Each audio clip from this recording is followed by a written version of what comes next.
everyone! Today I will introduce to you this development board, which is a 4-inch screen ESP32-S3 development board. The most notable feature of this development board is that its shape is a square. The application scenario of this square development board corresponds to the switch box on our wall. The switch box on the wall is a mounting box behind the switch or socket on our wall. This installation box is also square, that is, an 86 box, commonly known as an 86 box. 86 boxes means the side length of the square is 86 millimeters. A switch box of 86 millimeters. Such a square development board can just replace or be installed on the 86 box to achieve the purpose of smart home applications. Let's take a look at the interface we brought.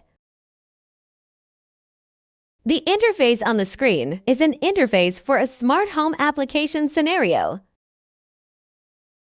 This is an application of our development board. For example, we can use this development board.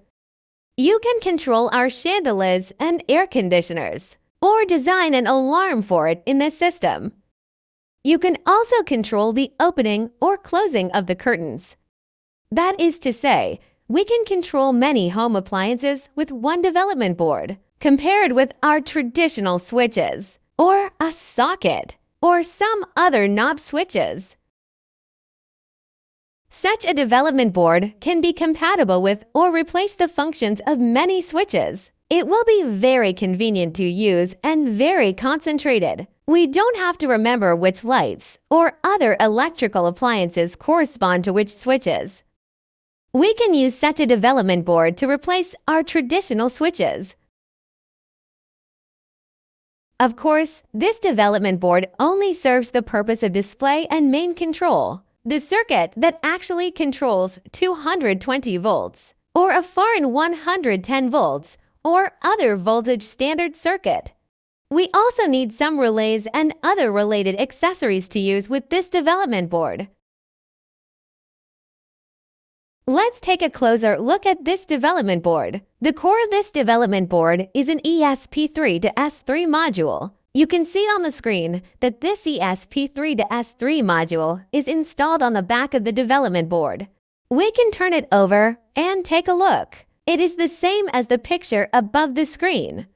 Such an ESP32-S3 module has a metal shell.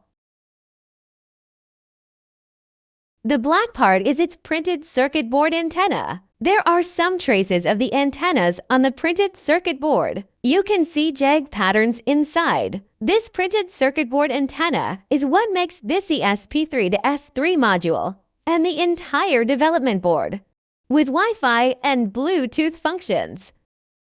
This antenna can transmit and receive Bluetooth signals and Wi-Fi signals. In this way, our development board has the ability to connect to the internet. We can use mobile phones or other computers or other smart devices to control this development board, so as to indirectly control other electrical appliances or lights, or other smart home devices. In addition, this ESP32-S3 module is a module of our 1, 6, and 8.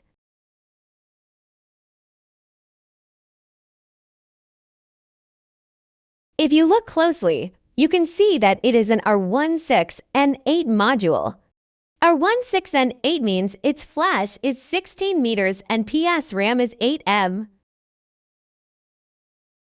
If you are familiar with MCU programming, it can be seen that 16 meters flash and 8 meters PSRAM are sufficient for the MCU development board. We can develop a more beautiful interface. Like the interface I just showed you, we can display a more beautiful interface on such a development board. Because it has our MCU as support, it can achieve such a purpose. The resolution of this display is 480*480. You can also see in the video, the entire display is very clear. the color is also brighter. Of course, it's because of the signal transfer or lighting problems of the camera. The colors and details may differ from what we actually see. In fact, the colors we see with our naked eyes are more vivid than those in the video. We can use a beautiful UI design tool. For example, Squareline or other easy studios can design a beautiful lvgl interface for our development board.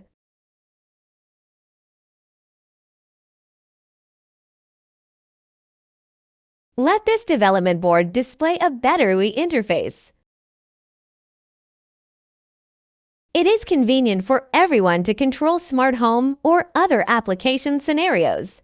The LCD driver of this screen is GC9503. This is also a driver for a commonly used RGB interface. We can find the relevant driver code on GitHub or other open source websites.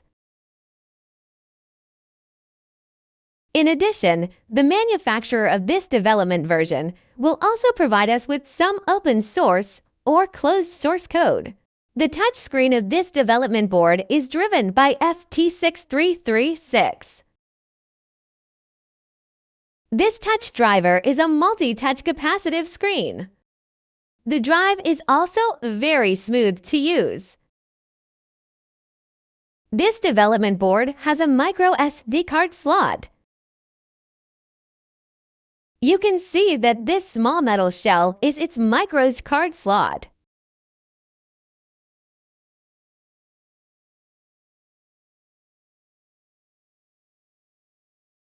We can use the micro card slot to install a small storage card. It is convenient for us to store data or pictures. If you use this development board to control smart home, we can write its log to the SD card.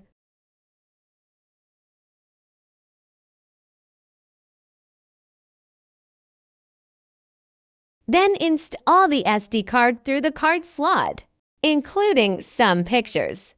Some daily information can be written in the SD card because the memory of MCU is relatively limited.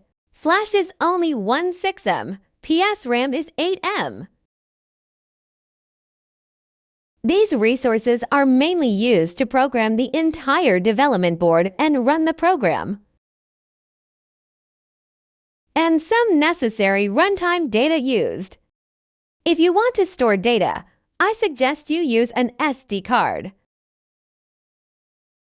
This development board can support ESP-IDF to develop. Of course, it can also support Arduino. If you are familiar with Arduino, you can see that Arduino is very simple to use. For beginners or novices, you can quickly build a relatively simple one that you can know.